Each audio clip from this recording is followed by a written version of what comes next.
In our last video, we discussed that bottling of emotions can lead to some serious emotional and even physical problems.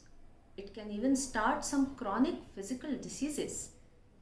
So, why don't we acknowledge our negative emotions? And what are some of the healthy ways to express our emotions and stay healthy even mentally and physically? Let's discuss that today. So, why don't we acknowledge our negative emotions? Suppose I am a very short tempered person. I get very angry, I feel like taking a revenge, I have hatred towards people who have hurt me. Now, since childhood, I hear people saying that these are the negative emotions you shouldn't be feeling. You're a bad person if you're short tempered or if you want to take revenge. Who wants to be a bad person? Then I tell myself that, oh, I don't feel anger or malice or hatred for other people because I'm a good person. The other problem is that when we hear spiritual lectures or when we read spirituality, it says that you must forgive other people, you must not hold on to your anger. And I really want to believe that I am a spiritual person. So I completely deny my anger or my desire to take revenge or my desire to see that people who have offended me are punished finally. So I don't acknowledge all of this. Also, all the self-help tips tell me that I need to be positive because if I think negative, if I feel negative, I will manifest negative things. Now, all of this makes me not acknowledge my negative emotions. I fake positivity. I keep telling myself and convincing myself that I'm a positive person, I feel positive all the time, and I kind of deny my negative emotions all the time. Now, it's very important to understand that all emotions are normal. There is nothing right and wrong, good or bad about emotions. In fact, emotions like anger have even protective function. Imagine your neighbor is dumping his or her garbage into your backyard and you need to feel angry about that. Imagine you need to feel fear when you see a poisonous snake in front of you. So, negative emotions also have some protective value in it. So, all the emotions are healthy and feeling them is completely normal. So, the first step towards emotions is that feeling them, experiencing them. The second step is giving it a name, acknowledging the emotions. Am I feeling fearful? Am I feeling angry or lonely or insulted or so many things? So, giving the emotion a name, meaning acknowledging my emotions. When we acknowledge our emotions, it becomes easy to understand them and manage them. The third step in emotions is emotional expression. Now, how to express emotions with other people, we will watch in some other video.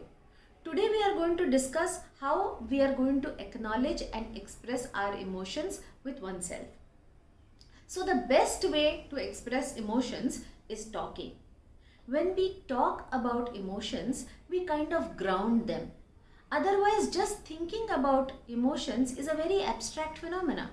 We don't get clarity about emotions only by thinking. When we start giving them names, when we acknowledge them, we ground these emotions and we have more clarity. And that's why the process of counseling is so important. When people come to me and express their emotions, I help them understand all the different facets of the same emotions. I encourage them to express these emotions without being judgmental about it. And I also tell them the importance of healthy expression of emotions. But you can't go to the counselors all the time. So, how do you express your emotions to your own self? So, these days we are wearing masks. So, I tell people that go out for a walk, wear headphones, and people will think that you're talking on the phone. But you can talk to yourself and express your emotions. While driving to other places or while driving to your office, you can talk about your emotions in the car. So, just by talking about your emotions, you get lot of emotional clarity. Sometimes you can even sit in front of the mirror and talk to yourself. Now, talking is very important, but writing also is very helpful. I often tell people to maintain an emotional register. Every day you can write about whatever you have felt in your diary. Now, this diary or this emotional register is your own personal space. You must write raw, unedited emotions into it. By raw and unedited, I mean if you want to write that, oh, I would have loved to slap this person or I want to see this person punished, please write it down. As long as you are not hurting other people, expressing your emotions in your own diary is absolutely normal and okay.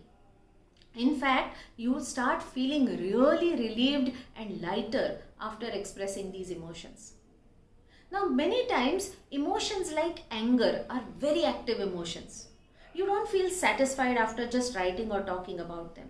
So, I tell people have a punching bag or take a pillow and just beat the pillow up, thinking that this is the person you want to express your anger with. Or you can even tear cardboards or old rags just to express your emotions.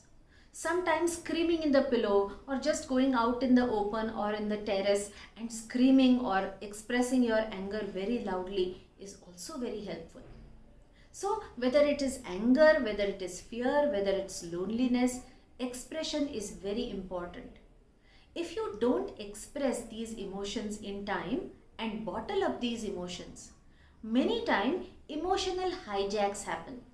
A famous author, Daniel Goleman, described this term emotional hijack, meaning often we express our emotions in a very reactive manner without thinking, and we regret that later. Sometimes we can say hurtful things to people, we may indulge in fighting with people or hurting people, slapping them, pushing them, or sometimes people slap or hurt themselves. So these emotional hijacks are very common if you bottle up emotions for a long time. Also, this bottling up may lead eventually to disorders like anxiety, feeling dejected, depressed, demotivated, having suicidal thoughts. So it's very important that we periodically keep releasing and expressing our emotions for our mental emotional health. Now, how to write emotional diary and what are the advantages of it? We will talk about that in our next video.